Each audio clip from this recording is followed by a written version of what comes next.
The following video explains how the 120 and 240 volt systems in your home function.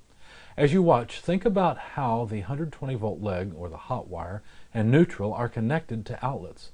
Common 120 volt outlets look a bit like a surprised face, with two eyes and a mouth. One eye is taller than the other, and you may wonder why. After all, many devices can be plugged in two ways, and either works fine. Further, it can be frustrating when you have a plug with a tall prong that will not fit in an old socket whose slots are both short.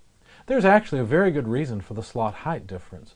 When the outlet is wired properly, the small I slot is the hot wire and the large I slot is the neutral or reference.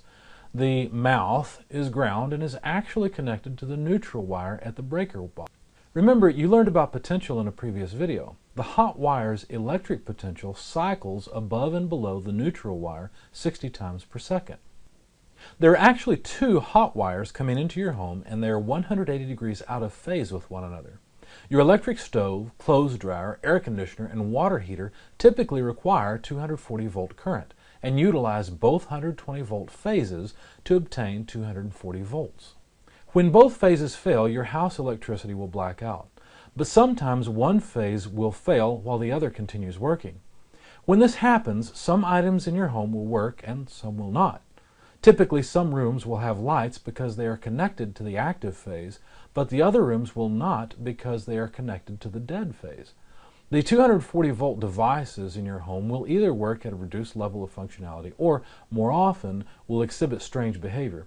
It can be somewhat of a confusing and surreal experience. Industrial electricity usually supplies three-phase current.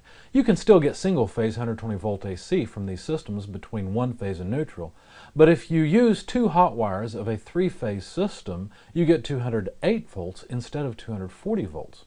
The reason for the reduced voltage is that the three hot wires are out of phase with one another by 120 degrees rather than 180 degrees as it is in your home.